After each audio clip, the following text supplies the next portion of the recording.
കേരളത്തിലെ ഏറ്റവും മികച്ച ഇഗ്നോ കോച്ചിംഗ് പ്ലാറ്റ്ഫോമായ ലേൺവൈസ് അവതരിപ്പിക്കുന്ന IGNOU focus 4.0. Learnwise academic research ടീമിന്റെ നേതൃത്വത്തിൽ IGNOU previous year question paper ultimate analysis 4.0യിലൂടെ ഇഗ്നോ ഡിഗ്രി PG പ്രോഗ്രാമുകളുടെ previous year question paper machine learning algorithms ഉപയോഗപ്പെടുത്തി വളരെ കോംപ്രിഹെൻസീവായ രീതിയിൽ അനലൈസ് ചെയ്ത് നിങ്ങളുടെ മുന്നിലേക്ക് എത്തിക്കുന്നു. ഇഗ്നോ ഫോക്കസിന്റെ ഭാഗമായിട്ടുള്ള മുൻകാല ചോദ്യ പേപ്പറുകളുടെ ഡീറ്റെയിൽഡ് അനാലിസിസും പ്രഡിക്റ്റീവ് ക്വസ്റ്റ്യൻ പേപ്പേഴ്സിന്റെ മോഡൽ ആൻസേഴ്സും അടങ്ങിയ PDF ഫയലുകൾ ലേൺവൈസിന്റെ ആപ്പിൽ അതാത് കോഴ്സുകളിൽ ലഭ്യമാണ്. ലേൺവൈസിന്റെ പ്രോഗ്രാമുകളെ കുറിച്ച് കൂടുതൽ അറിയാൻ വീഡിയോയുടെ ഡിസ്ക്രിപ്ഷൻ ബോക്സ് സന്ദർശിക്കുക. അവിടെ കാണുന്ന നമ്പറിൽ വാട്സ്ആപ്പ് വഴിയോ കോൾ വഴിയോ എത്രയും പെട്ടെന്ന് ബന്ധപ്പെടുക. 75 92 93 96 16 എന്നതാണ് നമ്പർ. ഒന്നുകൂടെ പറയാം, 75 92 93 96 16. അപ്പോൾ വരുന്ന ഇഗ്നോ എക്സാംസിന് എല്ലാ ലേണേഴ്സിനും എല്ലാവിധ ആശംസകളും നേരുന്നു. All the best. Hello, welcome to Learnwise IGNOU focus 4.0. ഇഗ്നോ മുൻകാല ചോദ്യപേപ്പർ അൾട്ടിമേറ്റ് അനാലിസിസിൽ ഇന്ന് നമ്മൾ നോക്കാൻ പോകുന്നത് BA സൈക്കോളജി സെക്കൻഡ് ഇയറിലെ BPCC 109 ദാറ്റ് ഈസ് ഡെവലപ്മെന്റൽ സൈക്കോളജിയുടെ മുൻകാല ചോദ്യപേപ്പറുകളാണ്. അപ്പൊ നമുക്കറിയാം, നമ്മളിപ്പോ എക്സാമിന് വേണ്ടി വെയിറ്റ് ചെയ്തുകൊണ്ടിരിക്കുന്ന സമയമാണ് അല്ലെ. അപ്പൊ ഇങ്ങനെ ഒരു അനാലിസിസിലൂടെ, ഒരു ഇൻഡെപ്ത് അനാലിസിസിലൂടെ നമുക്ക് നമ്മുടെ സ്റ്റഡീസിനെ കുറച്ചും കൂടെ ഒന്ന് ഇൻഡെപ്ത് നോക്കാനും അതേപോലെ തന്നെ ഫോക്കസ്ഡ് ഏരിയാസിൽ കുറച്ചുകൂടെ പ്രയോറിറ്റി കൊടുത്ത് പഠിക്കാനും ഒന്നുകൂടെ എളുപ്പത്തിൽ നമ്മുടെ പഠന രീതികളൊക്കെ മെച്ചപ്പെടുത്താനും ഒക്കെ നമുക്ക് സഹായിക്കും. കഴിഞ്ഞ വർഷത്തെ ഏകദേശം ഒരു 5 വർഷങ്ങളിലെ ക്വസ്റ്റ്യൻ പേപ്പേഴ്സിന്റെ അനാലിസിസ് വെച്ചിട്ടാണ് നമ്മൾ ഈ ഒരു ഡോക്യുമെന്റ് നിങ്ങൾക്ക് ഷെയർ ചെയ്യുന്നത്. അപ്പൊ നമ്മൾ ഈ ഒരു ഡോക്യുമെന്റിലൂടെ ആദ്യം തന്നെ നമ്മൾ സിലബസ് മാപ്പിംഗ് ആണ് നോക്കുന്നത്. അതായത് BPCC 109നെ ബ്ലോക്ക് വൈസ് ആയിട്ടും യൂണിറ്റ് വൈസും ആയിട്ടുമാണ് തിരിച്ചിട്ടുള്ളത് അല്ലെ. അപ്പൊ അതിന്റെ തന്നെ നമ്മൾ അതേപോലെ ബ്ലോക്കിന്റെ ഏതൊക്കെ ബ്ലോക്കുകൾക്കാണ് ഇമ്പോർട്ടൻസ് കൂടുതൽ, ഏതൊക്കെ യൂണിറ്റ്സിനാണ് ഇമ്പോർട്ടൻസ് കൂടുതൽ, ഈ ഒരു രീതിയിൽ നമ്മൾ നോക്കുന്നുണ്ട്. പിന്നെ അതേപോലെ എക്സാം പാറ്റേൺ അനാലിസിസ് നോക്കുന്നുണ്ട്. അതായത് നമ്മുടെ BPCC 109ന്റെ എക്സാമിന്റെ ഒരു പാറ്റേൺ എങ്ങനെയാണ്, അതിന്റെ ക്വസ്റ്റ്യൻസും അതേപോലെ ക്വസ്റ്റ്യൻസിന്റെ മാർക്ക് ഡിസ്ട്രിബ്യൂഷനും പിന്നെ ഓരോരോ സെക്ഷൻസ്, സെക്ഷൻ ABC എന്നൊക്കെ പറഞ്ഞിട്ടുണ്ടാവും അല്ലെ, അങ്ങനെയുള്ള സെക്ഷൻസ് ഒക്കെ എങ്ങനെയാ വരുന്നത്, അതിന്റെ ഒരു ട്രെൻഡ് എങ്ങനെയൊക്കെയാണ്, ഇതാണ് രണ്ടാമത് നോക്കുന്നത്. അതേപോലെ അതിനുശേഷം ഏറ്റവും ഇമ്പോർട്ടന്റ് ആയിട്ടുള്ള, ഏറ്റവും കൂടുതൽ റിക്കർ ചെയ്ത് അല്ലെങ്കിൽ റിപ്പീറ്റ് ചെയ്ത് വന്നുകൊണ്ടിരിക്കുന്ന ക്വസ്റ്റ്യൻസ്, ടോപ്പിക്സ് ഏതൊക്കെയാണ് എന്നുള്ള കാര്യം നോക്കും. അതിനുശേഷം നമ്മൾ ടോപ്പിക് പ്രോബബിലിറ്റി ആൻഡ് പ്രിഡിക്ഷൻസ്, അതായത് കമ്മിങ് എക്സാമിന് 2025 ജൂൺ TEയിൽ വരാൻ സാധ്യതയുള്ള തരത്തിൽ പ്രോബബിലിറ്റി കൂടുതലുള്ള ടോപ്പിക്സ് ഏതൊക്കെയാണെന്ന് നോക്കും. ആൻഡ് ഫൈനലി നമ്മൾ ഒരു ക്വസ്റ്റ്യൻ പേപ്പറും, അതായത് ഒരു പ്രഡിക്റ്റീവ് ക്വസ്റ്റ്യൻ പേപ്പറും അതിന്റെ ഒരു ആൻസർ ഗൈഡും നിങ്ങൾക്ക് പ്രൊവൈഡ് ചെയ്യുന്നതായിരിക്കും. ഇത്രയും കാര്യങ്ങളാണ് നമ്മൾ ഈ ഒരു ഡോക്യുമെന്റിലൂടെ പ്രൊവൈഡ് ചെയ്യുന്നത്. ഇനി നമുക്ക് ഈ ഒരു മെത്തേഡിലൂടെ അല്ലെങ്കിൽ ഇതേപോലെ ഒരു പ്രീവിയസ് ഇയർ ക്വസ്റ്റ്യൻ പേപ്പേഴ്സ് വെച്ചിട്ട് പഠിക്കുന്നതിലൂടെ നമുക്ക് ഇതിന്റെ ഒരു ഉപയോഗം എന്താണ്, അല്ലെങ്കിൽ ഇതിന്റെ ഒരു ഗുണം എന്താണെന്ന് ചോദിച്ചാൽ നമുക്ക് ഓൾറെഡി അറിയാം അല്ലെ, ഒരു ധാരണയുണ്ട്. പ്രീവിയസ് ഇയറിൽ ഏകദേശം ഒരു മൾട്ടിപ്പിൾ ഇയറിലെ ഒരു 5 ഇയേഴ്സോളം വരുന്ന ക്വസ്റ്റ്യൻ പേപ്പേഴ്സിനെ അനലൈസ് ചെയ്തിട്ടാണ് നമ്മളിത് നിങ്ങൾക്ക് വേണ്ടിയിട്ട് അവതരിപ്പിക്കുന്നത്. അങ്ങനെ വരുന്ന സമയത്ത് നമുക്ക് സ്റ്റാറ്റിസ്റ്റിക്കലി ഒരു അനലൈസ് കിട്ടുവാണ്. അതായത് ഏതൊക്കെ ടോപ്പിക്കുകൾക്കാണ് അല്ലെങ്കിൽ ഏതൊക്കെ ഭാഗങ്ങൾക്കാണ് കൂടുതൽ ഫോക്കസ് കൊടുക്കേണ്ടത്, പ്രോബബിലിറ്റി ഏതിനാണ് കൂടുതൽ വരുന്നത്. എക്സാമിന് വേണ്ടി എക്സാം ഫോക്കസ്ഡ് ആയിട്ട് പഠിക്കുന്ന സമയത്ത് നമ്മൾ ഒരു സ്മാർട്ടർ സ്റ്റഡിയിലേക്ക് വേണ്ടി പോകുമ്പോൾ എന്തൊക്കെ കാര്യങ്ങൾ ശ്രദ്ധിക്കണം, ഏതൊക്കെ ഭാഗങ്ങൾ ശ്രദ്ധിക്കണം, ഇങ്ങനെയുള്ള ഒരു ക്ലാരിറ്റി കിട്ടാൻ വേണ്ടി കൂടിയാണ് നമ്മൾ ഈ ഒരു ഡോക്യുമെന്റ് പ്രിപ്പയർ ചെയ്യുന്നത്. ഓക്കെ, ഇനി നമുക്ക് ബ്ലോക്ക് വൈസ് ഉള്ള ഒരു റെലവൻസ് എങ്ങനെയാണെന്ന് നോക്കാം. നമുക്ക് 4 ബ്ലോക്കാണ് വരുന്നത് അല്ലെ. 4 ബ്ലോക്കുകളിലായിട്ട് ഇത്രയും ഒരു 9 to 12 യൂണിറ്റ്സ് ഒക്കെയാണ് നമുക്ക് 109 വരുന്നത്. അപ്പൊ ഇതിൽ ബ്ലോക്ക് 1ന്റെയും 2ന്റെയും അതുപോലെ ബ്ലോക്ക് 3 and 4 വരുന്ന ഇമ്പോർട്ടൻസ് ആണ് ഇവിടെ കൊടുത്തിട്ടുള്ളത്. അതിലൊരു റെലവൻസ് നിങ്ങൾ നോക്കുക. ഏകദേശം ഫസ്റ്റ് ബ്ലോക്കിനാണ് ഏറ്റവും കൂടുതൽ വന്നിട്ടുള്ളത് അല്ലെ. ഇത്രയും നമ്പർ ഓഫ് ക്വസ്റ്റ്യൻസ് വന്നു എന്നുള്ളതാണ് ഈ ഒരു ഗ്രാഫിലൂടെ റെപ്രസെന്റ് ചെയ്യുന്നത്. ഭയങ്കര ക്ലിയർ ആയിട്ട് തന്നെ നമുക്ക് ഈ ഗ്രാഫ് കാണുമ്പോൾ മനസ്സിലാവുന്നുണ്ട് അല്ലെ. ഇനി നമുക്ക് ടോപ്പ് 3 ഹൈ yield ടോപ്പിക്സ് ഏതൊക്കെയാണെന്നുള്ളത് നോക്കാം. ഓരോ ബ്ലോക്ക് വൈസ് ആയിട്ട് എടുത്ത് നോക്കുമ്പോൾ ഏറ്റവും ടോപ്പ് ആയിട്ടുള്ള, ഏറ്റവും കൂടുതൽ റിപ്പീറ്റ് ചെയ്ത് വന്നിട്ടുള്ള ക്വസ്റ്റ്യൻസ് ഏതൊക്കെയാണ്, ടോപ്പിക്സ് ഏതൊക്കെയാണെന്നാണ് പറയുന്നത്. അതിലൊന്നാണ് വൈഗോട്സ്കി സോഷ്യോ കൾച്ചറൽ തിയറി എന്ന് പറയുന്നത്.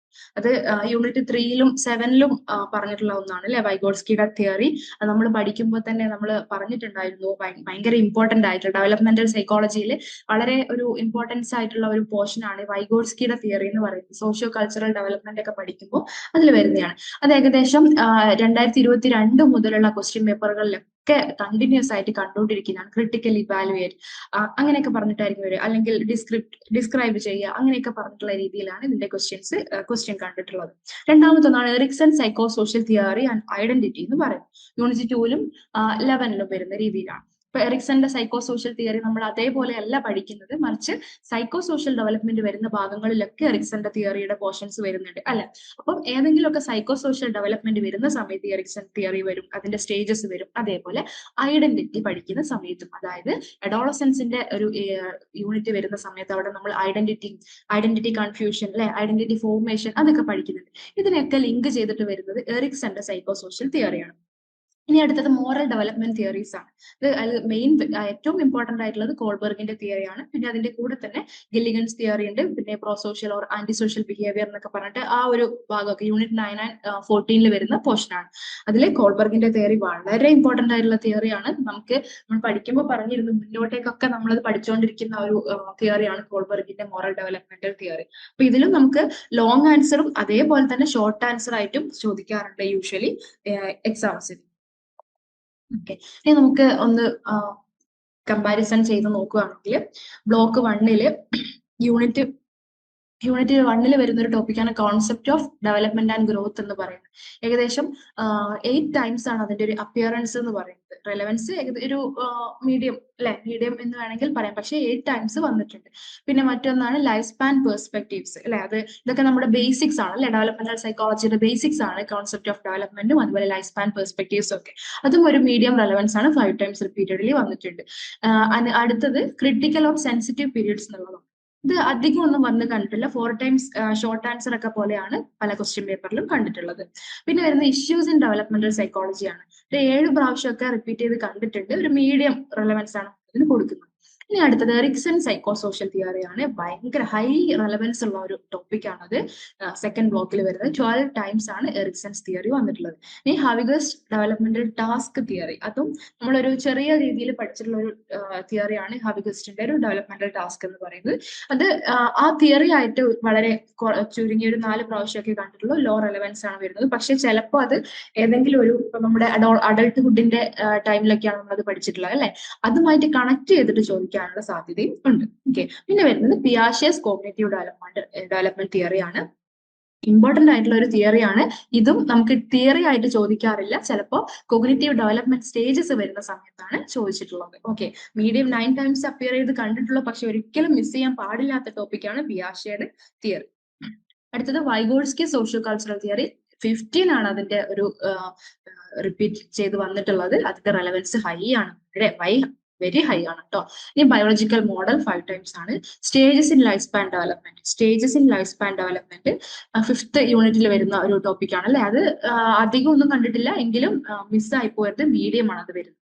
പിന്നെ മോട്ടോർ സ്കിൽസ്, അത് ഇമ്പോർട്ടന്റ് ആയിട്ടുള്ള ഒരു ടോപ്പിക്കാണ്. ഗ്രോസ് മോട്ടോർ, ഫൈൻ മോട്ടോർ, അതേപോലെ റിഫ്ലെക്സസ് എന്നൊക്കെ പറയുന്നത് സെക്കൻഡ് ബ്ലോക്കിൽ വരുന്നത് 7 ടൈംസ് ആണ്. അതിന്റെ റിപ്പീറ്റഡ്നെസ് മീഡിയം ആണ് റെലവൻസ്. പിന്നെ പിയാഷെ സ്റ്റേജസ് ആൻഡ് അസസ്മെന്റ് 5 ടൈംസ് ആണ് വന്നിട്ടുള്ളത്.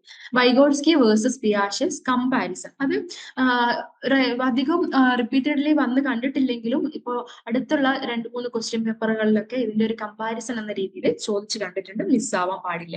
തിയറീസ് ഓഫ് ലാംഗ്വേജ് ഡെവലപ്മെന്റ്, അത് 7 ടൈംസ് ആണ്. പിന്നെ വരുന്നത് കോൾബർഗിന്റെയും ഗില്ലിഗന്റെയും മൊറാലിറ്റി തിയറീസ് ആണ്. അതും ഹൈ ഇമ്പോർട്ടൻസ് ആണ് അതിന് കൊടുക്കേണ്ടത്. ഹൈ റെലവൻസോടുകൂടി 10 ടൈംസ് റിപ്പീറ്റ് ചെയ്ത് വന്നിട്ടുണ്ട്. നെക്സ്റ്റ് അറ്റാച്ച്മെന്റ് തിയറീസ്, ബോൾബയുടെയും എയിൻസ്വർത്തിന്റെയും അറ്റാച്ച്മെന്റ് തിയറീസ് പഠിച്ചിട്ടുണ്ട് നമ്മൾ, ഇമ്പോർട്ടന്റ് ആണ്. 8 ടൈംസ് റിപ്പീറ്റഡ്ലി വന്നിട്ടുണ്ട്. പിന്നെ Erikson's, Marcia's and Allport identity theory വരുന്ന സമയത്ത് എറിക്സണും ഇമ്പോർട്ടന്റ് ആണ്. മാർഷ്യാസ് ഐഡന്റിറ്റി സ്റ്റേറ്റസ് മോഡൽ വളരെ ഇമ്പോർട്ടന്റ് ആയിട്ടുള്ള ഒരു തിയറിയാണ്. ആൽപോർട്ടിന്റെയും അതിൽ വരുന്നത്. ആൽപോർട്ടിനേക്കാൾ കൂടുതൽ മാർഷ്യയാണ് ഇമ്പോർട്ടൻസ് കൊടുക്കേണ്ടത്. 9 ടൈംസ് ആണ് അത് വന്നിട്ടുള്ളത്. പിന്നെ വരുന്നത് social structure and Indian context എന്ന് പറയുന്നത് മീഡിയം ആണ് വരുന്നത്, ഒരു 5 ടൈംസ്. പിന്നെ bullying and school social problems, അത് ഈ അടുത്ത കാലത്തെ ക്വസ്റ്റ്യൻ പേപ്പറുകളിൽ കണ്ടു വന്നിട്ടുള്ള ഒരു ട്രെൻഡ് ആണ്. ബുള്ളിങ്ങും സ്കൂൾ പ്രോബ്ലംസും ഒക്കെ വരുന്നത് 4 ടൈംസ് ആണ് കണ്ടിട്ടുള്ളൂ, എങ്കിലും നിങ്ങൾ അതൊന്ന് വായിച്ച് മനസ്സിലാക്കിയിട്ട് തന്നെ പോകണം. പിന്നെ pro social and anti social behaviour important ആണ്, അത് എന്നും റെലവൻസ് ഉള്ള ഒരു ടോപ്പിക്കാണത്. പക്ഷെ ക്വസ്റ്റ്യന്റെ നമ്പർ നോക്കുമ്പോൾ 8 ടൈംസ് ആണ് എന്ന് വെച്ച് മീഡിയം ആണെങ്കിൽ പോലും അറിയാം 8 ടൈംസ് വന്നിട്ടുണ്ട്. ഓക്കെ, ഇനി വരുന്ന autism spectrum disorder, ADHD and intellectual disability എന്നതാണ്. അതിലും 7 ടൈപ്സ് വന്നിട്ടുണ്ട്. ഇതിന്റെ ഏറ്റവും ഇമ്പോർട്ടന്റ് ആയിട്ട് വരുന്നത് ADHD ആണ്. ഓക്കെ, ഇനി വരുന്നത് ലാസ്റ്റ് ചൈൽഡ്ഹുഡ് സൈക്കോപത്തോളജിയാണ്. അതിൽ ആൻസൈറ്റി, ഡിപ്രഷൻ ഒക്കെ ഉണ്ട്. അധികം ഒന്നും വന്നിട്ടില്ല. സൈക്കോപത്തോളജി നമുക്ക് ഡെവലപ്മെന്റൽ സൈക്കോളജിയിൽ വരുമ്പോൾ അധികം ഒന്നും വരാറില്ല, എങ്കിലും വായിച്ചിട്ട് പോണം. 3 ടൈംസ് വന്നിട്ടുണ്ട്. ഓക്കെ, അപ്പൊ ഇത്രയൊക്കെയാണ് നമ്മുടെ ഓരോ ടോപ്പിക്കും അതിന്റെ ഒരു യൂണിറ്റിൽ വരുന്ന ടോപ്പിക്കുകളുടെ ഒരു റെലവൻസ് എന്നുള്ളത്. ഓക്കെ, അപ്പം ഇതില് നമുക്ക് നമ്മുടെ ക്വസ്റ്റ്യൻ പേപ്പറിന്റെ ഒക്കെ ഒരു സ്കോറിംഗ് റൂൾസും കാര്യങ്ങളും ഒക്കെ നമുക്ക് അറിയാമായിരിക്കും അല്ലെ. അപ്പൊ ഹൈ റിലവൻസ് ഉള്ള സ്കോറിംഗ് റൂൾസിന് ഹൈ റിലവൻസ് ഉള്ളതിന് ഒരു 10 or more അപ്പിയറൻസ് ആണ് വന്നിട്ടുള്ളത്. അതായത് നമ്മൾ നേരത്തെ പറഞ്ഞിട്ടുണ്ട് 10 ടൈംസോ അതിന് മുകളിലുള്ളതിനാണ് നമ്മൾ ഹൈ റിലവൻസ് കൊടുത്തിട്ടുള്ളത്. പിന്നെ മീഡിയം റെലവൻസ് എന്ന് പറഞ്ഞാൽ 5 to 9 ടൈംസ് അപ്പിയർ ചെയ്തതിനാണ്. ലോ എന്ന് പറയുമ്പോൾ 5-ൽ താഴെ അപ്പിയർ ചെയ്തതിനാണ് നമ്മൾ ലോ റെലവൻസ് എന്ന് പറഞ്ഞ് കൊടുത്തിട്ടുള്ളത്. ഓക്കെ, നിങ്ങൾ ഓൾറെഡി ഇഗ്നോയിൽ ജോയിൻ ചെയ്തിട്ടുള്ള ഒരാളാണോ? അതല്ലെങ്കിൽ ഇഗ്നോയിൽ ജോയിൻ ചെയ്ത് ഡിഗ്രി PG ഒക്കെ തന്നെ നേടണമെന്ന് ആഗ്രഹിക്കുന്ന ഒരാളാണോ? ആണെങ്കിൽ നിങ്ങൾക്ക് വേണ്ടിയുള്ളതാണ് ലേൺവൈസ് പ്ലാറ്റ്ഫോം. കേരളത്തിലെ ഏറ്റവും മികച്ച ഇഗ്നോ സപ്പോർട്ട് പ്ലാറ്റ്ഫോം ആയിട്ടുള്ള ലേൺവൈസിന്റെ സഹായത്തോടു കൂടി രാജ്യത്തെ ഏറ്റവും മികച്ച, ഏറ്റവും ക്രെഡിബിൾ ആയിട്ടുള്ള ഡിസ്റ്റൻസ് എഡ്യൂക്കേഷൻ യൂണിവേഴ്സിറ്റി ആയിട്ടുള്ള ഇഗ്നോയിൽ നിന്ന് നിങ്ങൾക്ക് ഡിഗ്രി PG MBA എല്ലാം നേടാം. ഇഗ്നോ നൽകി വരുന്ന 36ഓളം വരുന്ന പ്രോഗ്രാമുകളിൽ നിങ്ങൾക്ക് first year, second year, third year, fourth ഇയറിന് ആവശ്യമായിട്ടുള്ള കോംപ്രിഹെൻസീവ് സപ്പോർട്ട് ലേൺവൈസിൽ നിങ്ങൾക്ക് ലഭ്യമാണ്. തങ്ങളുടെ എല്ലാ ലേണേഴ്സിനും കൃത്യമായ മെന്റർഷിപ്പോടുകൂടി കോംപ്രിഹെൻസീവ് ആയ ഒരു ഡിഗ്നിഫൈഡ് ലേണിംഗ് എക്സ്പീരിയൻസ് ഉറപ്പാക്കാൻ ലേൺവൈസ് എപ്പോഴും തന്നെ ശ്രദ്ധിക്കാറുണ്ട്. ലേൺവൈസിന്റെ വ്യത്യസ്ത സവിശേഷതകൾ നിങ്ങൾക്കിവിടെ കാണാൻ സാധിക്കും. അതുപോലെ ലേൺവൈസിൽ നിന്ന് പഠിച്ചിറങ്ങിയിട്ടുള്ളവരുടെയും നിലവിൽ പഠിച്ചുകൊണ്ടിരിക്കുന്നവരുടെയും എക്സ്പീരിയൻസ് അറിയുന്നതിനും മനസ്സിലാക്കുന്നതിനും എത്രയും പെട്ടെന്ന് ലേൺവൈസ് യൂട്യൂബ് ചാനലിൽ പോവുക. നിങ്ങൾക്ക് അവിടെ ഒരുപാട് വീഡിയോസ് കാണാൻ സാധിക്കും. ലേൺവൈസിനെ പറ്റി കൂടുതൽ മനസ്സിലാക്കുന്നതിനായിട്ടും ഞങ്ങളുടെ എക്സിക്യൂട്ടീവുമായിട്ട് ബന്ധപ്പെടുന്നതിനായിട്ടും താഴെ കൊടുത്തിരിക്കുന്ന നമ്പറിൽ വാട്സാപ്പ് വഴിയോ കോൾ വഴിയോ ബന്ധപ്പെടുക. ഇനി നമുക്ക് നമ്മുടെ ക്വസ്റ്റ്യന്റെ ഫോർമാറ്റ്സ് നോക്കാം. മെയിൻ വരുന്നത് ലോങ് ആൻസർ എസ്സേ ആണ്. അതായത് ഏകദേശം നമുക്ക് 10 മാർക്കിന്റെ ക്വസ്റ്റ്യൻ ആണ് വരാറുള്ളത്. ഒരു 250 to 350 വരെയൊക്കെയാണ് അതിന്റെ വേർഡ് കൗണ്ട്. അതിൽ എങ്ങനെയാണ് നമ്മൾ എഴുതുന്നത്? അനാലിറ്റിക്കൽ എക്സ്പോസിഷൻ, അതേപോലെ റിക്വയർസ് ഡീപ്പ് എക്സ്പ്ലനേഷൻ വേണം അല്ലെ. നമുക്ക് ചിലപ്പോൾ അനലൈസ് ദിസ് തിയറി അല്ലെങ്കിൽ എക്സ്പ്ലെയിൻ ദിസ് തിയറി എന്നൊക്കെ പറഞ്ഞിട്ടാണ് വരാറുള്ളത്, അല്ലെങ്കിൽ ഡിസ്കസ് അങ്ങനെയൊക്കെ പറഞ്ഞാണ് സാധാരണ വരാറുള്ളത്. അപ്പൊ അങ്ങനെയൊക്കെ വരുന്ന സമയത്ത് എസ്സേ ടൈപ്പ് ആയിരിക്കും. എസ്സേന്റെ ഒരു ഫോർമാറ്റിൽ തന്നെ തിയറീസിന്റെ ഒക്കെ അണ്ടറിൽ വരുന്ന കോൺസെപ്റ്റ്സുകളൊക്കെ ഇൻക്ലൂഡ് ചെയ്തുകൊണ്ട്, ഇനി ഒരു ഡയഗ്രം ഒക്കെ വരുന്ന സമയത്താണെങ്കിൽ, ഫോർ എക്സാമ്പിൾ മാർഷ്യാസ് തിയറി ഒക്കെ വരികയാണെങ്കിൽ നമുക്ക് ഡയഗ്രം ഒക്കെ ഉണ്ട് അല്ലെ. ഈ ഡയഗ്രത്തിനെയൊക്കെ ഇൻക്ലൂഡ് ചെയ്തിട്ട് വളരെ ഡീറ്റെയിൽ ആയിട്ട് ചെയ്യേണ്ട ഒരു രീതിയാണ് ലോങ് ആൻസർ എസ്സേസിൽ വരുന്നത്. ഓക്കെ, ചില സമയങ്ങളിൽ അത് ക്രിട്ടിക്കൽ ഇവാലുവേഷൻ എന്നൊക്കെ പറഞ്ഞിട്ട് വരാറുണ്ട്. ആ സമയത്ത് നമ്മൾ ക്രിട്ടിക്കലി നമ്മുടെ ഒരു ഇവാലുവേഷൻ കൂടെ, നമ്മുടെ കമന്റ്സും കൂടെ അതിൽ ഇൻക്ലൂഡ് ചെയ്യേണ്ടതായിട്ട് വരും. ഇത് രണ്ടാമത്തെ ഷോർട്ട് നോട്ട് ആണ്. ഒരു 5 മാർക്കിനൊക്കെ വരുന്ന ക്വസ്റ്റ്യൻ ആണ്. 125 to 150 വേർഡ്സ് ആണ് അതിന്റെ കൗണ്ട് വരുന്നത്. നമ്മളൊരു ചോദിച്ചിട്ടുള്ള ക്വസ്റ്റ്യനെ കൺസൈസ് ആയിട്ട് എക്സ്പ്ലെയിൻ ചെയ്യാന്നുള്ളതാണ് ഇതുകൊണ്ട് ഉദ്ദേശിക്കുന്നത്. ഒരുപാട് പിന്നെ എന്താ പറയുക, ഇൻട്രൊഡക്ഷൻ, കൺക്ലൂഷനുകളൊക്കെ വെച്ചിട്ട് അതിനെ വലിച്ചു നീട്ടാതെ എന്താണോ ചോദിച്ചിട്ടുള്ളത് അത് കൃത്യമായിട്ട് എഴുതുക എന്നുള്ളതാണ്. അതിൽ ഡെഫിനിഷൻസോ സബ് കോൺസെപ്റ്റുകളും ഒക്കെ വരുന്നുണ്ടെങ്കിൽ അതൊക്കെ അതേപോലെ ബ്രീഫ് ആയിട്ട് ചെയ്യുക. അതേപോലെ എക്സാമ്പിൾസ് ഒക്കെ ആഡ് ചെയ്യുമ്പോൾ വളരെ ബ്രീഫ് ആയിട്ട് അതിനെ ചെയ്യാൻ വേണ്ടി ശ്രമിക്കുക. പിന്നെ വരുന്ന തീമാറ്റിക് കമ്പാരിസൺ ഓർ കോൺട്രാസ്റ്റ് എന്നുള്ളതാണ്. അത് നമുക്ക് 10 മാർക്സ് വെച്ചിട്ടാണ് കമ്പയർ ചെയ്യുക എന്നൊക്കെ പറയുന്നത്. ഫസ്റ്റത്തെ എസ്സേ പോലെ തന്നെ കമ്പയർ ചെയ്യുക, അല്ലെങ്കിൽ 2 തിയറീസ് വന്നിട്ട് അതിനെ കമ്പയർ ചെയ്യുക. നമ്മൾ എക്സാമ്പിൾ പറയുകയാണെങ്കിൽ പിയാഷെയുടെയും വൈഗോട്സ്കിയുടെയും അല്ലെ തിയറി ഓഫ് മൊറൽ ഡെവലപ്മെന്റ് ഉണ്ട്. ഇതിനെ വെച്ചിട്ട് കമ്പയർ ചെയ്യാന്നൊക്കെ പറഞ്ഞിട്ട്, സോറി, പിയാഷെയുടെയും വൈഗോട്സ്കിയുടെയും തിയറി ഓഫ് ഡെവലപ്മെന്റ് എന്നുള്ള രീതിയിൽ തന്നെ, ഒന്ന് സോഷ്യോ കൾച്ചറൽ തിയറിയും മറ്റൊന്ന് കോഗ്നിറ്റീവ് ഡെവലപ്മെന്റൽ തിയറിയാണ്. ഇനി അതേപോലെ തന്നെ നമുക്ക് മോറൽ ഡെവലപ്മെന്റിന്റെ തിയറീസ് ഉണ്ട് അല്ലെ. ഇതിനൊക്കെ കമ്പയർ ചെയ്യാന്നൊക്കെ പറഞ്ഞിട്ട് വരാറുണ്ട്. യൂഷ്വലി 10 മാർക്സിനാണ് അങ്ങനെ വരുമ്പോൾ വരുന്നത്. ഇനി അടുത്തത് ആപ്ലിക്കേഷൻ ബേസ്ഡ് ആണ്, കേസ് ബേസ്ഡ് തിയറീസ് വരാറുണ്ട്. അപ്പൊ അതും നമുക്ക് സാധാരണ 10 മാർക്കിന് തന്നെയാണ് വരുന്നത്. ഏതെങ്കിലും ഒരു ഹൈപ്പോത്തറ്റിക്കൽ സിനാരിയോ തന്നിട്ട്, സിംറ്റംസോ അങ്ങനെ എന്തെങ്കിലും തന്നിട്ട്, ഇതിൽ ഏതാണ് അതിന്റെ അസുഖം, അല്ലെങ്കിൽ ഇതിന്റെ ഇന്റർവെൻഷൻസ് എന്തൊക്കെയാണ്, ഇതിന്റെ ഒരു ഡയഗ്നോസ്റ്റിക് പ്ലാൻ എങ്ങനെയൊക്കെയാണ്, ഇങ്ങനെയൊക്കെ ചിലപ്പം ചോദിക്കാറുണ്ട്. ഇപ്പൊ ഫോർ എക്സാമ്പിൾ ADHDന്റെ കുറച്ച് സിംറ്റംസ് ഒക്കെ ഒരു കേസ് എക്സാമ്പിൾ ഒക്കെ തന്നിട്ട് അപൂർവമായിട്ടേ വരാറുള്ളൂ. എങ്കിലും അങ്ങനെ വന്നു കഴിഞ്ഞാൽ നമ്മളത് മനസ്സിലാക്കണം, ഇങ്ങനെയാണ് അതിന്റെ ആൻസർ ചെയ്യേണ്ടത് എന്നുള്ളത്. ഓക്കെ, പിന്നെ വരുന്നത് ഫാക്ച്വൽ ഓർ ഡെഫിനിഷൻസ് എന്നുള്ള രീതിയിലാണ്. Define this one, define that one എന്നൊക്കെയുള്ള രീതിയിൽ സാധാരണ വരാറുണ്ട്. അത് സാധാരണ നമുക്ക് 2 to 3 മാർക്ക് വരെയൊക്കെ വരുന്നുള്ളൂ. 50 മുതൽ 75 വരെയൊക്കെയാണ് ഒരു വേർഡ് കൗണ്ട് എന്ന് പറയുന്നത്. ഓക്കെ, അപ്പൊ അത് അധികം ഒന്നും അങ്ങനെ അത്ര ഡയറക്റ്റ് ആയിട്ട് അങ്ങനെയൊന്നും കണ്ടിട്ടില്ല. പക്ഷെ എന്നാലും നമ്മൾ പഴയ ഒരു പാറ്റേൺ ഒക്കെ വെച്ച് നോക്കുമ്പോൾ ശ്രദ്ധിക്കണം. എല്ലാം ചെറിയ ചെറിയ ടോപ്പിക്കുകളൊക്കെ കവർ ചെയ്തിട്ട് പോവുക എന്നുള്ളതാണ് ഇതുകൊണ്ട് നമ്മൾ മനസ്സിലാക്കേണ്ടത്. ഓക്കെ, അപ്പോൾ നമ്മുടെ ക്വസ്റ്റ്യൻ ഫോർമാറ്റിൽ എന്തൊക്കെയാണ് വരുന്നത് എന്നുള്ളത് നോക്കാം. ഒന്ന് ലോങ് ആൻസർ എസ്സേ ആണ്. ലോങ് ആൻസർ എസ്സേ എന്ന് പറയുമ്പോൾ നേരത്തെ നമ്മൾ പറഞ്ഞതുപോലെ 275 to 325 വേർഡ് ലിമിറ്റ് ആണ് വരുന്നത്. ഈ ഒരു ടൈമിൽ നമുക്ക് സാധാരണ വരാറുള്ളത് എക്സ്പ്ലെയിൻ, ഇവാലുവേറ്റ്, ക്രിട്ടിക്കലി ഡിസ്കസ് എന്നൊക്കെ പറഞ്ഞിട്ടാണ് 10 മാർക്കിന്റെ ക്വസ്റ്റ്യൻ ആണ് വരുന്നത്. അത് തിയറിസ്റ്റോ തിയറികളോ അല്ലെങ്കിൽ എന്തൊക്കെയാണ് ചോദിക്കുന്നത്, ചിലപ്പോൾ ഓരോ സ്റ്റേജസ് ഒക്കെ ആയിരിക്കും. അതൊക്കെ വളരെ ഡീറ്റെയിൽ ആയിട്ട് തന്നെ കൊടുക്കുക. പിന്നെ രണ്ടാമത് വരുന്ന ഷോർട്ട് നോട്ട് ആണ്. ഷോർട്ട് നോട്ട് എന്ന് പറയുമ്പോൾ 125 to 150 വേർഡ്സ് ആണ് വരുന്നത്. 5 മാർക്കിനൊക്കെയാണ് സാധാരണ ചോദിക്കാറുള്ളത്. ഓക്കെ, പിന്നെ thematic comparison, application, case based, ഇത്രയും കാര്യങ്ങളാണ് മെയിൻ ആയിട്ട് നമ്മൾ ഓൾറെഡി ഡിസ്കസ് ചെയ്തിട്ടുള്ള കാര്യമാണ്. ഓക്കെ, ഇനി നമുക്കൊരു mark distribution, syllabus block wise ആയിട്ടുള്ള മാർക്ക് ഡിസ്ട്രിബ്യൂഷൻ എങ്ങനെയാണെന്ന് നോക്കാം.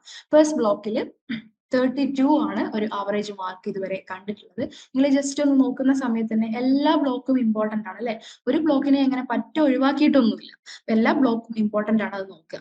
ബ്ലോക്ക് 1ന് 32 മാർക്സ് ആണ്, ബ്ലോക്ക് 2ന് 29 ആണ്, ബ്ലോക്ക് 3ക്ക് 19 ആണ്, ബ്ലോക്ക് 4ൽ വരുമ്പോൾ 20 ആണ് വരുന്നത്. അപ്പോൾ ഏകദേശം ഇമ്പോർട്ടൻസ് എല്ലാത്തിനും ഉണ്ടെന്ന് അർത്ഥം. നമുക്ക് പാറ്റേൺ ഹൈലൈറ്റ്സ് നോക്കാം. അപ്പം എസ്സേ ക്വസ്റ്റ്യൻസ് നമ്മളിപ്പോൾ ഓൾറെഡി നോക്കി കഴിഞ്ഞു അല്ലെ. എങ്ങനെ എഴുതേണ്ടത് എന്താന്നുള്ളതൊക്കെ നമ്മൾ നോക്കിക്കഴിഞ്ഞു. അതിനാണ് നമ്മൾ കൂടുതൽ ഇമ്പോർട്ടൻസ് കൊടുക്കേണ്ടതും. ഒരു 45 to 36% വരെയാണ് അതിന്റെ ഒരു മാർക്സ് വരുന്നത്. ഓക്കെ, അപ്പം അതാണ് ഏറ്റവും കൂടുതൽ നമ്മൾ ഫോക്കസ് ചെയ്യേണ്ട കാര്യം. പിന്നെ വരുന്ന തീമാറ്റിക് കമ്പാരിസൺ ഓർ കോൺട്രാസ്റ്റ് എന്നൊക്കെ പറയുന്ന ക്വസ്റ്റ്യൻസ് ആണ്. ഒരു 18% ആണ് അതിന്റെ ഒരു ചാൻസ് വരുന്നത്. കേസ് ബേസ്ഡിന് യൂഷ്വലി നമ്മൾ ഓൾറെഡി പറഞ്ഞു കഴിഞ്ഞാൽ അത് അങ്ങനെ കണ്ടിട്ടില്ല. ഒരു 22ന് മുമ്പേ ഒക്കെ ആയിട്ടാണ് കൂടുതൽ ഇങ്ങനെ ഒരു ടൈപ്പ് ക്വസ്റ്റ്യൻസ് ഒക്കെ കണ്ടിട്ടുള്ളത്.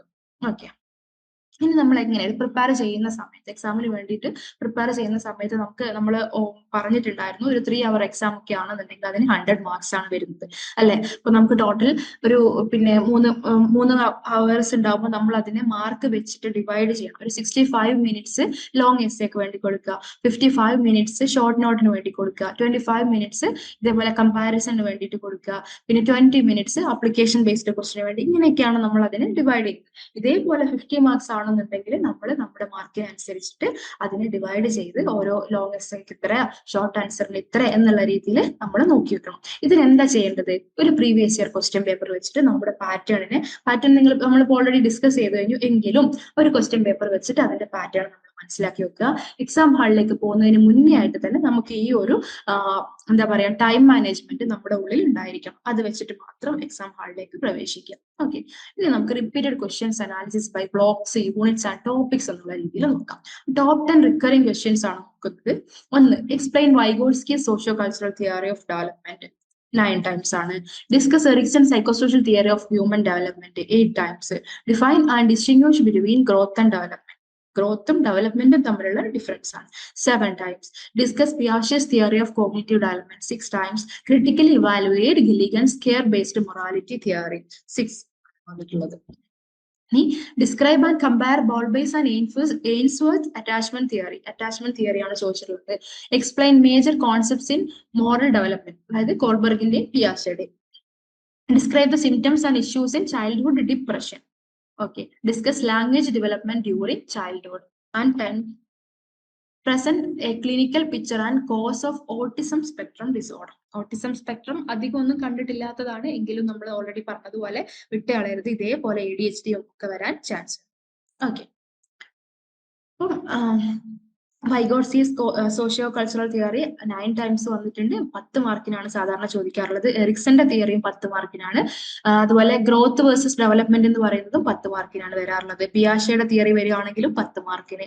ഗില്ലിഗൻസ് കെയർ ബേസ്ഡ് മൊറാലിറ്റി ആണെങ്കിൽ 5 മാർക്സിനാണ് വരുന്നത്. ബോൾബേസിന്റെയും അതേപോലെ ബോൾബീസിന്റെയും എയിൻസ്വർത്തിന്റെ അറ്റാച്ച്മെന്റ് തിയറീസിന്റെ കമ്പാരിസൺ ചോദിച്ചാൽ 10 മാർക്കാണ്. മോറൽ ഡെവലപ്മെന്റ് തിയറീസിന് 10 മാർക്സ് ആണ്. ചൈൽഡ്ഹുഡ് ഡിപ്രഷൻ ഒക്കെ വരുവാണെങ്കിൽ അത് ഷോർട്ട് എസ്സേയിലെ വരാറുള്ളൂ. ലാംഗ്വേജ് ഡെവലപ്മെന്റ് ഡ്യൂറിങ് ചൈൽഡ്ഹുഡ് 10 ആണ്. ഓട്ടിസം സ്പെക്ട്രം ഡിസോർഡേഴ്സ് 10 മാർക്സ് ആണ്. ഓക്കെ, ഇങ്ങനെയൊക്കെയാണ് ക്വസ്റ്റ്യൻസ് വരുമ്പോൾ ഇത്ര മാർക്കിനൊക്കെയാണ് വരാൻ സാധ്യതയുള്ളത് എന്നുള്ള കാര്യം നമ്മൾ മനസ്സിലാക്കണം. ഓക്കെ, അപ്പൊ ഇനി നമുക്ക് എങ്ങനെയൊക്കെ നമുക്ക് ഒരു ലാസ്റ്റ് ടൈം പ്ലാനിങ് എങ്ങനെ ചെയ്യാം എന്നുള്ളത് നോക്കാം, അല്ലെങ്കിൽ സ്റ്റഡീസ് എങ്ങനെ ചെയ്യാം നോക്കാം. അപ്പോൾ നമുക്കൊരു ക്വസ്റ്റ്യൻ പേപ്പർ നമ്മുടെ കയ്യിൽ കിട്ടി അല്ലെ, നമ്മൾ എക്സാം ഹാളിലെത്തി ക്വസ്റ്റ്യൻ പേപ്പർ നമ്മുടെ കയ്യിൽ കിട്ടിക്കഴിഞ്ഞാൽ ക്വസ്റ്റ്യൻസ് ഒക്കെ നമ്മൾ നോക്കുന്നു, ആൻസർ എഴുതാൻ വേണ്ടി ഇരിക്കുമ്പോൾ ഒരു essay ക്വസ്റ്റ്യൻ ഒക്കെ ആണെന്നുണ്ടെങ്കിൽ ആദ്യത്തെ ഒരു കുറച്ച് സമയം, ഒരു 2 to 5 minutes നമ്മൾ ഒരു ഒരു പ്ലാൻ ഉണ്ടാക്കി വെക്കണം, ഒരു ഔട്ട്ലൈൻ ഉണ്ടാക്കി വെക്കണം. ഇങ്ങനെയാണ് നമ്മുടെ ആൻസർ എഴുതേണ്ടത്, ഇന്ന കാര്യങ്ങളൊക്കെ ഇൻക്ലൂഡ് ചെയ്തിരിക്കണം, അല്ലെങ്കിൽ ഇത്രയും തിയറീസിന്റെ ഒക്കെ ഒരു തിയറി ഒക്കെ ചോദിച്ചു കഴിഞ്ഞാൽ അതിന്റെ അണ്ടറിൽ വരുന്ന കോൺസെപ്റ്റ്സും ടോപ്പിക്സും എല്ലാം ഒന്ന് മനസ്സിൽ ഒരു കൂട്ടി വെക്കുക അല്ലെ. ഡയറക്റ്റ് നമ്മളൊരു ക്വസ്റ്റ്യൻ കിട്ടി ഒറ്റയടിക്കാൻ എഴുതാനിരുന്നാൽ ചിലപ്പോൾ നമുക്ക് ടിപ്പ് ഓഫ് ദ പെൻ അല്ലെ, നാവിന്റെ തുമ്പത്ത് അല്ലെങ്കിൽ പേനയുടെ തുമ്പത്തെത്തിയിട്ട് പോവുക എന്നൊക്കെ പറയുന്ന പ്രോബ്ലം ഒക്കെ ഇല്ലേ, അതൊക്കെ വരാൻ ചാൻസ് ഉണ്ട്. അത് വരാതിരിക്കാൻ വേണ്ടിയിട്ട് ഇങ്ങനെ ഒരു പ്ലാനിങ് വെക്കുക. ഒരു 12 to 15 മിനിറ്റ്സിന്റെ ഉള്ളിൽ ആൻസർ എഴുതി തീരുന്ന രീതിയിൽ നമ്മൾ ശ്രമിക്കാം. ഓക്കെ, അതുപോലെ നമുക്ക് മുമ്പേ തന്നെ എക്സാമിന്റെ മുമ്പേ തന്നെ നിങ്ങൾ എഴുതി നോക്കുകയാണെങ്കിൽ ഒരു സ്റ്റോപ്പ് വാച്ച് ഒക്കെ വെച്ചിട്ട് കറക്റ്റ് ടൈമിൽ നമുക്ക് ഒരു ആൻസർ ചെയ്യാൻ പറ്റുന്നുണ്ടോ എന്നുള്ളത് നിങ്ങളൊന്ന് ട്രൈ ചെയ്ത് നോക്കുന്നത് നല്ലതായിരിക്കും. ഓക്കെ, പിന്നെ അതേപോലെ ഒരു നമ്മൾ ഓൾറെഡി നിങ്ങളുടെ അടുത്ത് എപ്പോഴും പറയുന്നതാണ്, ഒരു മോഡൽ ക്വസ്റ്റ്യൻ പേപ്പർ എടുത്ത് വെച്ചിട്ട് നമ്മുടെ ആൻസർ ഷീറ്റ് നോക്കുക. അതുപോലെ അത് വെച്ചിട്ട് നമുക്ക് ഇപ്പോൾ നമ്മുടെ ആപ്പിൽ തന്നെ ഉണ്ട്, ആൻസർ കീ ഒക്കെ കൊടുത്തിട്ടുണ്ട് അല്ലെ, മോഡൽ എക്സാംസിന്റെ ഒക്കെ കഴിഞ്ഞത് കൊണ്ട് കൊടുത്തിട്ടുണ്ട്. അതൊക്കെ വെച്ചിട്ട് നമ്മൾ എഴുതിയിരിക്കുന്ന ആൻസർ ഷീറ്റും അതുമായി ഈ നമ്മുടെ ആപ്പിൽ കൊടുത്തിരിക്കുന്നതുമായിട്ട് കമ്പയർ ചെയ്തിട്ട് നമുക്ക് എത്രത്തോളം നമ്മുടേത് സക്സസ് ആണ്, ഇനി എന്തൊക്കെ മാറ്റങ്ങൾ വരുത്തണം, ഇങ്ങനെയുള്ള കാര്യങ്ങൾ നമ്മൾ മനസ്സിലാക്കി വെക്കുക. ഓക്കെ, നമുക്ക് ടോപ്പ് 10 റിപ്പീറ്റഡ് ക്വസ്റ്റ്യൻസ് 58% വന്നിട്ടുണ്ട്. നിങ്ങൾ ഇഗ്നോയിൽ ജോയിൻ ചെയ്ത ഒരാളാണോ, അല്ലെ ഇഗ്നോയിൽ നിന്നൊരു ഡിഗ്രിയോ പിജിയോ ചെയ്യണമെന്ന് ആഗ്രഹമുള്ള ഒരാളാണോ എങ്കിൽ നിങ്ങൾക്ക് വേണ്ടിയുള്ളതാണ് ലേൺവൈസ് പ്ലാറ്റ്ഫോം.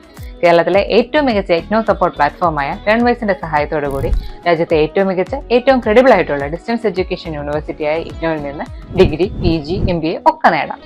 36ഓളം വരുന്ന പ്രോഗ്രാമുകൾ നിങ്ങൾക്ക് first year, second year, third year, fourth ഇയറിന് ആവശ്യമായിട്ടുള്ള ഫുൾ സപ്പോർട്ടും ലേൺവൈസിൽ അവൈലബിൾ ആണ്. ഞങ്ങളുടെ ഓരോ ലേണേഴ്സിനും കൃത്യമായ മെന്റർഷിപ്പോട് കൂടി കോംപ്രിഹെൻസീവായ ഒരു ഡിഗ്നിഫൈഡ് ലേണിംഗ് എക്സ്പീരിയൻസ് ഉറപ്പുവരുത്തുന്ന ലേൺവൈസിന്റെ സവിശേഷതകൾ നിങ്ങൾക്ക് ഇവിടെ കാണാം. ലേൺവൈസിൽ മുൻപ് പഠിച്ചതോ ഇപ്പോൾ പഠിച്ചുകൊണ്ടിരിക്കുന്ന ലേണേഴ്സിന്റെ എക്സ്പീരിയൻസിനെ കുറിച്ച് അറിയുന്നതിനായി ലേൺവൈസിന്റെ യൂട്യൂബ് ചാനൽ ഇപ്പോൾ തന്നെ സന്ദർശിക്കുക. അവിടെ നിങ്ങൾക്ക് ധാരാളം വീഡിയോസ് കാണാൻ കഴിയും. കൂടുതൽ വിവരങ്ങൾ അറിയുന്നതിനായി താഴെ കൊടുത്തിരിക്കുന്ന നമ്പറിൽ വാട്സ്ആപ്പ് വഴിയോ കോൾ വഴിയോ ബന്ധപ്പെടാം. മറ്റ് ക്വസ്റ്റ്യൻസ് 42 ആണ്. അപ്പോൾ നമ്മൾ റിപ്പീറ്റഡ് ക്വസ്റ്റ്യൻസ് തന്നെയാണ് അധികം വരാറുള്ളത്. BPCC 109 എടുത്ത് നോക്കുകയാണെങ്കിൽ ഏകദേശം 58% ക്വസ്റ്റ്യൻസും റിപ്പീറ്റഡ്ലി നമ്മൾ പറഞ്ഞിട്ടുള്ള ക്വസ്റ്റ്യൻസും നമുക്ക് റിപ്പീറ്റഡ്ലി വന്നുകൊണ്ടിരിക്കുന്നതാണ്. മറ്റ് പുതിയ ക്വസ്റ്റ്യൻസ് അധികം വരാറുള്ളത് 42% ആണ്. അപ്പൊ നമുക്ക് ഇത് നോക്കിയിട്ട് നമുക്ക് പ്രാക്ടീസ് ചെയ്ത് പഠിക്കാൻ വളരെ നല്ല ഒരു പേപ്പറാണ് ശരിക്കും പറഞ്ഞാൽ BPCC 109 എന്ന് പറയുന്നത്. ഓക്കെ, നമുക്ക് പ്രോബബിലിറ്റി നോക്കാം. ഒരു പ്രഡിക്ഷൻ അനാലിസിസും പ്രോബബിലിറ്റിയും കൂടെ നമുക്ക് നോക്കാം. വൈഗോട്സ്കിസ് സോഷ്യോ കൾച്ചറൽ തിയറി 90% ആണ് അതിന്റെ പ്രോബബിലിറ്റി പറയുന്നത്. ഹൈ കാറ്റഗറിയിൽ പെടുന്നതാണ്.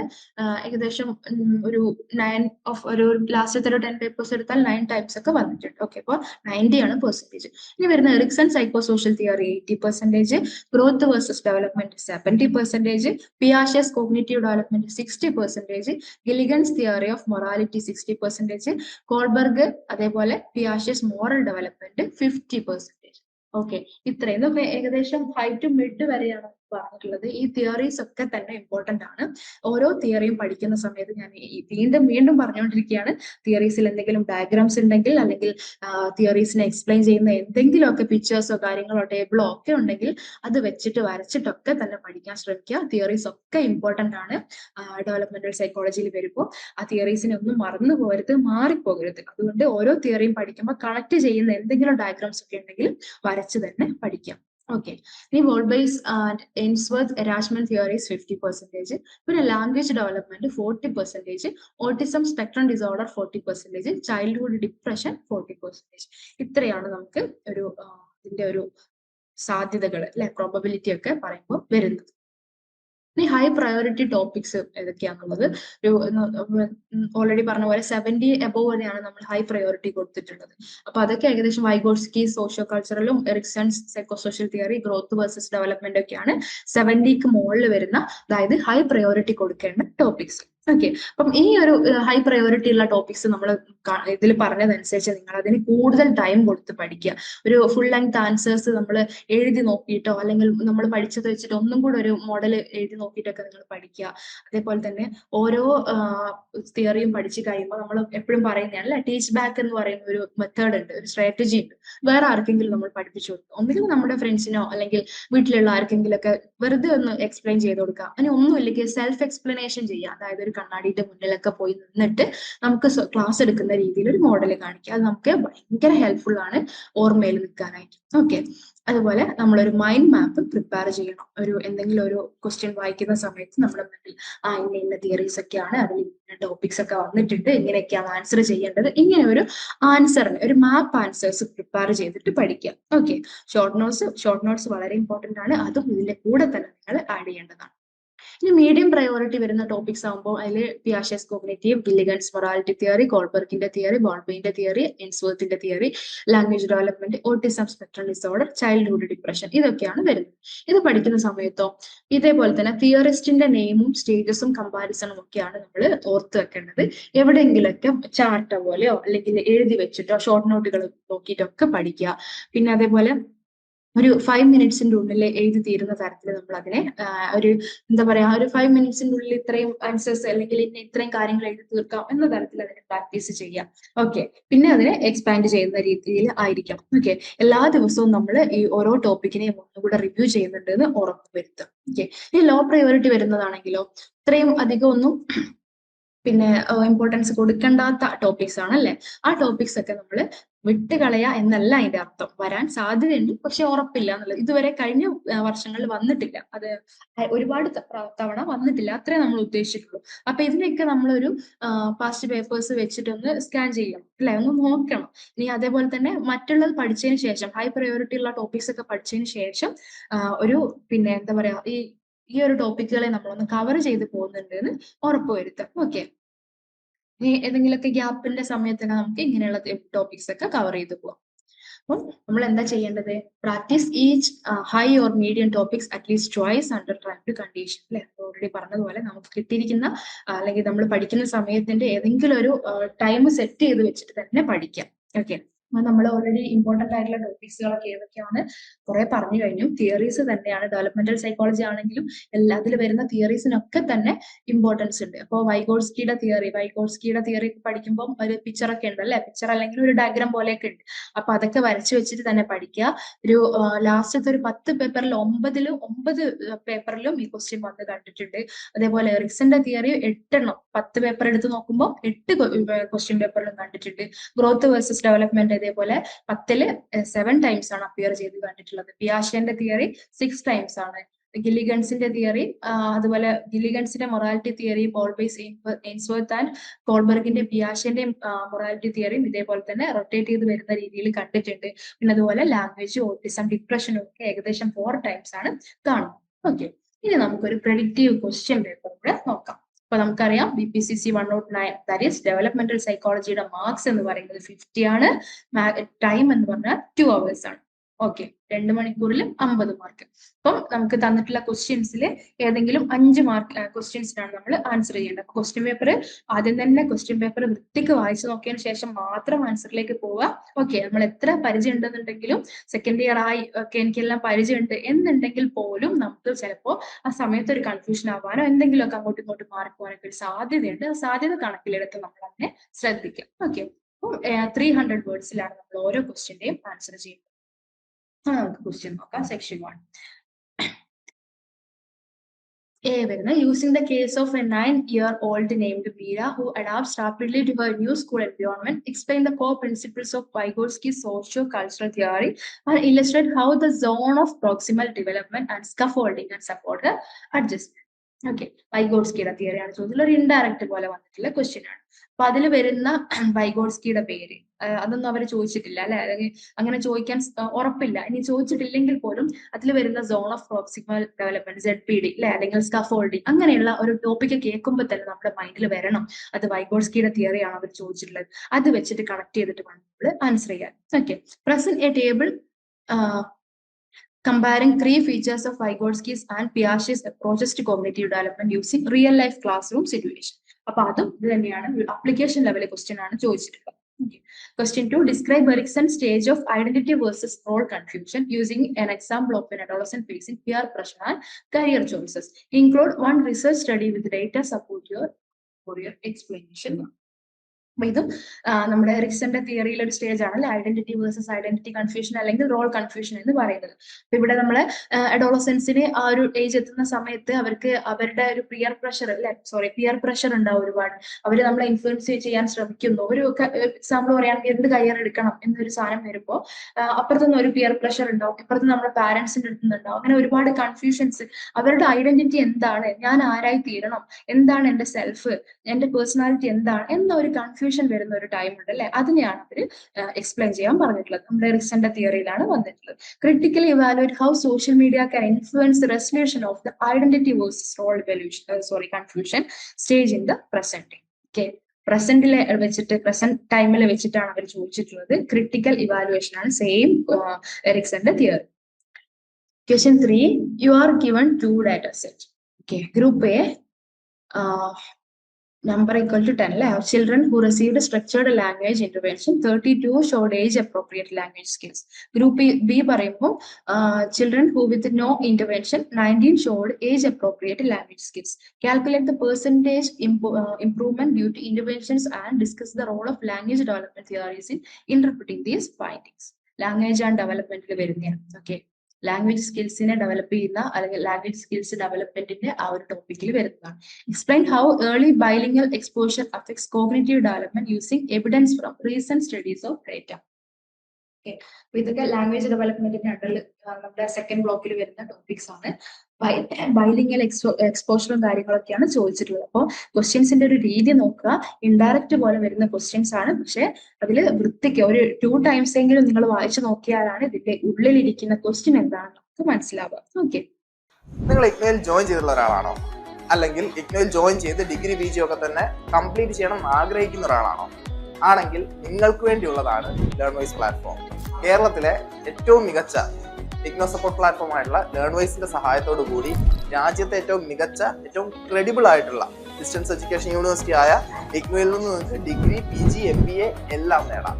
ഇഗ്നോ നൽകി വരുന്ന 36ഓളം വരുന്ന പ്രോഗ്രാമുകളിൽ നിങ്ങൾക്ക് ആവശ്യമായുള്ള first year, second year, third year, fourth ഇയറിന് ആവശ്യമായുള്ള ഫുൾ സപ്പോർട്ട് ലേൺവൈസിൽ അവൈലബിൾ ആണ്. തങ്ങളുടെ എല്ലാ ലേണേഴ്സിനും കൃത്യമായ മെന്റർഷിപ്പോട് കൂടി കോംപ്രിഹെൻസീവ് ആയ ഒരു ഡിഗ്നിഫൈഡ് ലേണിംഗ് എക്സ്പീരിയൻസ് ഉറപ്പാക്കുന്ന ലേൺവൈസിന്റെ സവിശേഷതകൾ നിങ്ങൾക്ക് ഇവിടെ കാണാം. ലേൺവൈസിൽ നിന്ന് പഠിച്ചിറങ്ങിയവരുടെയും അതുപോലെ നിലവിൽ പഠിച്ചുകൊണ്ടിരിക്കുന്നവരുടെയും എക്സ്പീരിയൻസ് അറിയുന്നതിനായിട്ട് എത്രയും പെട്ടെന്ന് ലേൺവൈസ് യൂട്യൂബ് ചാനൽ സന്ദർശിക്കുക. അവിടെ നിങ്ങൾക്ക് ഒരുപാട് വീഡിയോസ് അവൈലബിൾ ആണ്. ലേൺവൈസിനെ പറ്റി കൂടുതൽ മനസ്സിലാക്കുന്നതിനായിട്ട് എത്രയും പെട്ടെന്ന് താഴെ കൊടുത്തിരിക്കുന്ന നമ്പറിൽ വാട്സപ്പ് വഴിയോ കോൾ വഴിയോ നിങ്ങൾക്ക് ബന്ധപ്പെടാവുന്നതാണ്. Question 4, discuss Gilligan's theory of care-based morality using a scenario where a 10-year-old must choose between helping a friend and obeying a school board. Gilligan's തിയറിയാണ് ചോദിച്ചിട്ടുള്ളത്. Provide a flowchart of Gilligan's 3 level of moral development and suggest one classroom activity to encourage care-based reasoning. Okay. Question 5, present a clinical case of a 7-year-old child named Ayan exhibiting restricted social interaction and repetitive behavior using DSM-5 criteria in a tabular format. Diagnose the possible developmental disorder and justify your reason. അപ്പൊ അതിന്റെ എന്തൊക്കെയാണെന്നുള്ളത് നോക്കാം. 7 വയസ്സാണ് കുട്ടിക്കുള്ളത്. Restricted social ഇന്ററാക്ഷനും repetitive behaviour ആണ്. Repetitive behaviour എന്ന് കാണുമ്പോൾ തന്നെ നമുക്ക് അതിന്റെ ഒരു ഏകദേശം നിങ്ങൾക്ക് മനസ്സിലായിട്ടുണ്ടാവുമായിരിക്കും അല്ലെ. അപ്പൊ ഇത് നമുക്ക് ഓട്ടിസം സ്പെക്ട്രം ഡിസോർഡറിലാണ്. റിപ്പീറ്റേറ്റീവ് ബിഹേവിയർ എന്ന് മാത്രം നോക്കുമ്പോൾ തന്നെ നമുക്കൊരു ഐഡിയ ഉണ്ടാവും. അതിന്റെ കൂടെ തന്നെ എന്ത് വന്നു, സോഷ്യൽ ഇന്ററാക്ഷൻ റെസ്ട്രിക്റ്റഡ് ആണ്. റിപ്പീറ്റേറ്റീവ് ബിഹേവിയറിന്റെ കൂടെ ഹൈപ്പർ ആക്റ്റീവ് എന്നൊക്കെ പറഞ്ഞു കഴിഞ്ഞാൽ നമുക്ക് അപ്പൊ മനസ്സിലാക്കാം അത് ADHD പോലെ എന്തോ ആണ്. ഇതിന്റെ കൂടെ റിപ്പീറ്റേറ്റീവ് ബിഹേവിയറിന്റെ കൂടെ സോഷ്യൽ ഇന്ററാക്ഷൻ റെസ്ട്രിക്റ്റഡ് ആണെന്ന് കാണുമ്പോൾ എന്ത് മനസ്സിലാക്കണം, ഓട്ടിസം സ്പെക്ട്രത്തിൽ വരുന്നതാണ് മനസ്സിലാക്കണം. Okay, describe one evidence-based intervention for improving social skills in children with autism, providing recent data or result from an empirical study. ഈ ഓട്ടിസം സ്പെക്ട്രം ഡിസോർഡറിന്റെ ലാസ്റ്റ് നമ്മൾ കുറെ ഒരു പിന്നെ അവരുടെ ഒരു സോഷ്യൽ സ്കിൽസ് ഡെവലപ്പ് ചെയ്യാൻ വേണ്ടിയിട്ടുള്ള ഇന്റർവെൻഷൻസ് പറഞ്ഞിട്ടുണ്ട് അല്ലെ. അതാണ് ചോദിച്ചത്.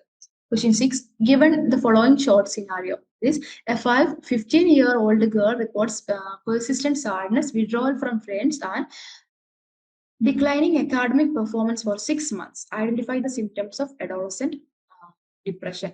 Okay, അപ്പോൾ adolescent depression ആണ്. അപ്പൊ നമ്മൾ ആ വിഡ്രോവലും അല്ലെ സാഡ്നെസ്സും ഒക്കെ കാണുമ്പോൾ തന്നെ നമുക്ക് മനസ്സിലാക്കാം. അതേപോലെ 6 months ശേഷമാണെന്നുണ്ടെങ്കിൽ അത് 6 മന്ത്സോളം ഒക്കെ നീണ്ടു നിൽക്കുന്നുണ്ടെന്നുണ്ടെങ്കിൽ അത് ഡിപ്രഷന്റെ ഇലാണ് വരുന്നത് അല്ലെ. Present A table with 3 school based intervention strategies four adolescent depression including expected outcomes based on recent research. Same അതിന്റെ ഡിപ്രഷന്റെ ഇന്റർവെൻഷൻസ് ആണ് ചോദിച്ചിട്ടുള്ളത്. 7. Use a comparative table to distinguish between Bowlby's and Ainsworth theories of attachment with examples from infancy research. Provide a short case study describing a child's attachment style and propose an intervention plan including measurable indicators for success. ബോൾബൈന്റെ തിയറി ആണ്, അതുപോലെ എയിൻസ്വർത്തിന്റെയും തിയറി, രണ്ട് attachment theories വെച്ചിട്ടാണ് ചോദിച്ചിട്ടുള്ളത്. അതിന് എക്സാമ്പിൾസ് ഒക്കെ ഉണ്ടല്ലേ, നമുക്ക് എക്സാമ്പിൾസ് വെച്ചിട്ട് തന്നെ നമ്മൾ എക്സ്പ്ലെയിൻ ചെയ്ത് കൊടുക്കാം. ഇനി 8. Examine the impact of peer bullying on moral development using recent school survey data. ഞാൻ ഓൾറെഡി പറഞ്ഞിരുന്നു, നമുക്ക് റിപ്പീറ്റഡ്ലി കുറെ കണ്ടിട്ടില്ലെങ്കിലും റീസെന്റ് ക്വസ്റ്റ്യൻ പേപ്പറുകളിലൊക്കെ ഇപ്പൊ ഒരു ട്രെൻഡ് ആയതുകൊണ്ടായിരിക്കാം സ്കൂൾ ബുള്ളിങ് ഒക്കെ ക്വസ്റ്റ്യൻസ് ചോദിച്ച് കണ്ടിട്ടുണ്ട്. Okay. Suggest a peer-led interventions to reduce bullying and enhance pro-social behavior including monitoring methods. അപ്പൊ നമ്മുടെ സെക്കൻഡ് ബ്ലോക്കില് പ്രോ സോഷ്യൽ ബിഹേവിയർ അതേപോലെ ആന്റി സോഷ്യൽ ബിഹേവിയർ എന്നൊക്കെ പറഞ്ഞിട്ട് സ്കൂളിങ്ങും ഡെവലപ്മെന്റും ഒക്കെ പഠിച്ച ബ്ലോക്കിൽ നമ്മൾ ഡിസ്കസ് ചെയ്തിട്ടുണ്ടായിരുന്നു. അതിൽ ഇതേപോലെ ബുള്ളിങ് എന്താണ്, ബുള്ളിങ്ങിനെ റെഡ്യൂസ് ചെയ്യാനുള്ള കുറെ ബിഹേവിയേഴ്സ് എന്തൊക്കെയാണ്, അതിന്റെ മെത്തേഡ്സും കാര്യങ്ങളൊക്കെ നമ്മൾ ഡിസ്കസ് ചെയ്തിട്ടുണ്ട്. ആ ടോപ്പിക്കൊക്കെ ഒരുപാട് വായിക്കാനുള്ള ടോപ്പിക്കാണ്. ടെക്സ്റ്റ് ബുക്ക് നല്ല രീതിയിൽ വായിച്ചിട്ട് പോവാം. അപ്പൊ ഇത്രയാണ് നമ്മുടെ ഒരു പ്രെഡിക്റ്റീവ് ക്വസ്റ്റ്യൻസ് എന്ന് പറയുന്നത്. അപ്പൊ നിങ്ങൾ ഈ ക്വസ്റ്റ്യന്റെ പാറ്റേൺസ് അല്ലെങ്കിൽ അതിന്റെ ഒരു രീതി ഒന്ന് നോക്കുക. എല്ലാം ഒരു കുഞ്ഞു ഇൻഡയറക്റ്റ് പോലെ വന്നിട്ടുള്ള ക്വസ്റ്റ്യൻസ് ആണ്, ആപ്ലിക്കേഷൻ ലെവലായിട്ടാണ് ചോദിച്ചിട്ടുള്ളത്. അപ്പൊ ഇങ്ങനെ ഡെവലപ്മെന്റൽ സൈക്കോളജിയുടെ ആപ്ലിക്കേഷൻ വന്നു കഴിഞ്ഞാലും അതിനുള്ളിൽ തന്നെ എന്തെങ്കിലുമൊക്കെ വേർഡ്സ് വന്നിട്ടുള്ള ക്യൂസ് ഉണ്ടാവും. അത് വെച്ചിട്ട് നമ്മൾ ചോദിച്ചിട്ടുള്ള കാര്യം എന്താണ്, ഏത് ഭാഗത്തു നിന്നാണെന്നൊക്കെ മനസ്സിലാക്കുക. ഒറ്റ നോട്ടത്തിൽ തന്നെ നോക്കിയതിന് ശേഷം ആൻസർ ചെയ്യാതെ വൃത്തിയിൽ വായിച്ച് മനസ്സിലാക്കിയിട്ട് മാത്രം ആൻസർ ചെയ്യാൻ ശ്രമിക്കുക. ഡെവലപ്മെന്റൽ സൈക്കോളജി നമ്മൾ എപ്പോഴും പറയുന്നത് പോലെ നമ്മുടെ ചുറ്റുമുള്ള കാര്യങ്ങളാണ്. നമ്മൾ വളർന്നതോ അല്ലെങ്കിൽ നമ്മുടെ പാരന്റ്സോ നമ്മുടെ സിബ്ലിങ്സോ നമ്മുടെ മക്കളോ ഒക്കെ വളർന്നുകൊണ്ടിരിക്കുന്ന കാര്യങ്ങളാണ് നമ്മൾ പഠിക്കുന്നത് അല്ലെ. ആരുടെയെങ്കിലും ഒക്കെ സ്റ്റേജസ് ആണ് നമ്മൾ പഠിച്ചുകൊണ്ടിരിക്കുന്നത്. അതുകൊണ്ട് നമുക്ക് എക്സാമ്പിൾസ് വെച്ച് റിയൽ ലൈഫുമായിട്ട് കണക്ട് ചെയ്ത് പഠിക്കാൻ പറ്റുന്നതാണ്. പക്ഷെ അറ്റ് ദ സെയിം ടൈം നമ്മൾ ഒരുപാട് കറക്കാൻ സാധ്യതയുള്ള ക്വസ്റ്റ്യൻസും വരാൻ ഈ ഒരു ഭാഗത്തുനിന്ന് സാധ്യതയുണ്ട്. കാരണം ഈ ക്വസ്റ്റ്യൻസ് വായിച്ചാൽ തന്നെ നമുക്ക് മനസ്സിലാവും അല്ലെ. കാരണം ഇൻഡയറക്റ്റ് പോലെ ചോദിക്കാം, ആപ്ലിക്കേഷൻ ലെവലിൽ ചോദിക്കാം. തിയറീസും ഉണ്ട്, ഉള്ള തിയറീസ് ഒക്കെ ഇമ്പോർട്ടന്റ് ആയിട്ടുള്ള തിയറീസ് ആണ്. പക്ഷെ മനസ്സിലാവാത്ത ഭയങ്കര ബുദ്ധിമുട്ടുള്ള തിയറീസ് ഒന്നുമില്ല. വായിച്ച് മനസ്സിലാക്കാൻ പറ്റുന്ന ഇൻട്രസ്റ്റിംഗ് ആയിട്ടുള്ള തിയറീസ് ആണ്. പഠിക്കുന്ന സമയത്ത് എന്തെങ്കിലുമൊക്കെ എക്സാമ്പിൾസ് വെച്ച് കണക്ട് ചെയ്തിട്ടോ ഡയഗ്രാംസ് വെച്ചിട്ട് കണക്ട് ചെയ്തിട്ടോ ഒക്കെ നിങ്ങൾ അതിന് പഠിക്കാം. അപ്പം ഡെവലപ്മെന്റൽ സൈക്കോളജിയിൽ നേരത്തെ പറഞ്ഞ പോലെ 52% റിപ്പീറ്റഡ് ക്വസ്റ്റ്യൻസ് ആണ് വരാറുള്ളത്. അപ്പൊ അതുകൊണ്ട് ഈ പറഞ്ഞ നമ്മൾ തന്നിരിക്കുന്ന ഡോക്യുമെന്റ് ഒക്കെ വൃത്തിയിൽ നോക്കുക, അതിനനുസരിച്ച് ലാസ്റ്റ് ടൈം പ്രിപ്പറേഷൻ നടത്തുക. എല്ലാവർക്കും നല്ല രീതിയിൽ എഴുതാൻ പറ്റട്ടെ. All the best.